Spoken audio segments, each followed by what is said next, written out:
তো WhatsApp guys, তোমরা কেমন আছো? তোমরা সবাই অনেক বেশি ভালো আছো। তো আজকে আমরা ভূতের গল্প আনছি। যারা দেখবো অবশ্যই চ্যানেলটা সাবস্ক্রাইব করবা, লাইক করবা, কমেন্ট করবা, শেয়ার করবা।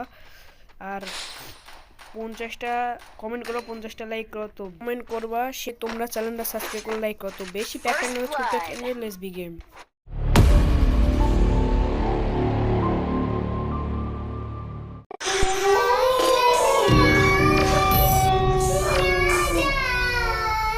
আরে আজকে কাজ শেষ করতে করতে রাত হয়ে গেছে, বাড়িতে যেতে হইব, তাড়াতাড়ি চল। হ্যাঁ বাইকে চল। আকাশে প্রচুর পরিমাণ মেঘ ডাকাডাকি করতেছে, মনে হইতেছে ঝড় বৃষ্টি হবে। আল্লাহই ভালো জানে আজকে বাড়ি পর্যন্ত পৌঁছাতে পারবো কিনা। বাড়ি তো অনেক দূর, যাইতেও সময় লাগবে রে। কি ব্যাপার, হুট করে গাড়িটা বন্ধ হয়ে গেল? আচ্ছা, গাড়ির তেল তো আবার শেষ হয়ে গেল না? আরে তেল শেষ হবে কেন? একটু আগেই তো তেল ভরে আসলাম। হ্যাঁ, আসার আগে তো তেল ভরে নিয়ে আসলাম, আমার তো মনে ছিল না। আচ্ছা তুই পিছনে বসে থাক, আমি আবার স্টার্ট দিতেছি। মনে হয় ইঞ্জিনে কোনো সমস্যা হয়েছে। তাহলে এখন কি করা যায়? রাত তো এখন অনেক হয়ে গেছে, আশেপাশে গ্যারেজ আছে কিনা তাও তো জানি না।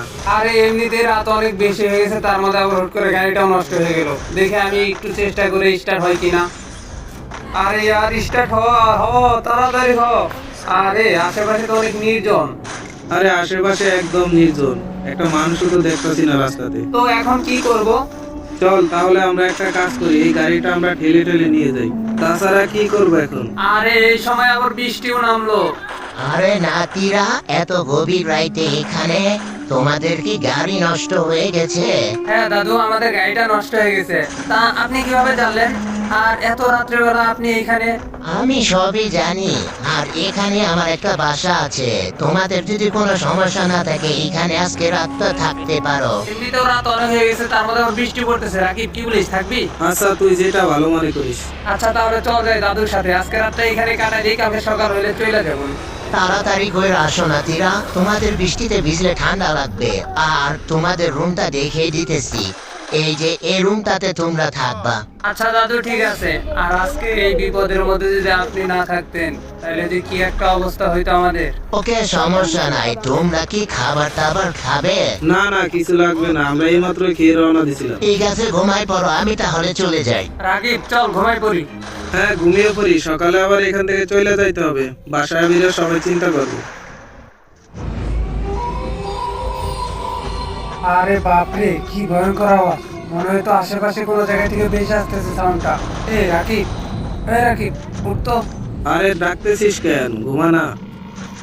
আচ্ছা, তুই কি কোনো ভয়ঙ্কর আওয়াজ শুনতে পাইতেছিস? একটু ভালো করে খেয়াল করে। হ্যাঁ, একটা ভয়ঙ্কর আওয়াজ ভেসে আসতেছে। আচ্ছা, তাহলে কি দাদুরে ডাক দিব? এটা আমাদের মনের ভয় থাকতে পারে, ঘুমিয়ে পড়। আরে সকাল হয়ে গেছে। রাকিব, রাকিব, উঠ তো। হ্যাঁ বল। সকাল হয়ে গেছে, চল দাদুরে বললাম আমরা এখন চলে যাই।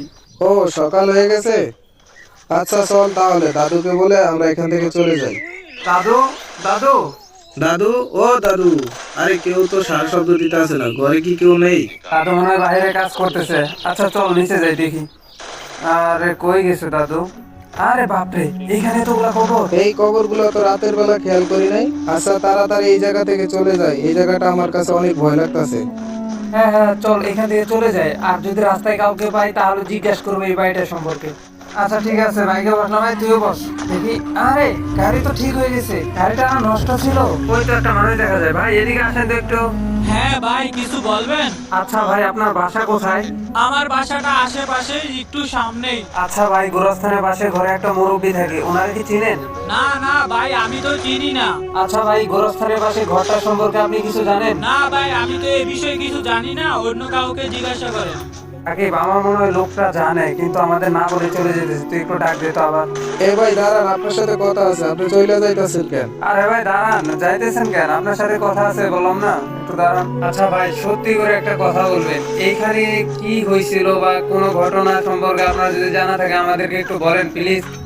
আচ্ছা তাহলে ঠিক আছে, তাহলে শুনেন আসল ঘটনা। আজ থেকে প্রায় অনেক বছর আগের ঘটনা। আজকে বহুত মাল পানি লইয়াই তৈব।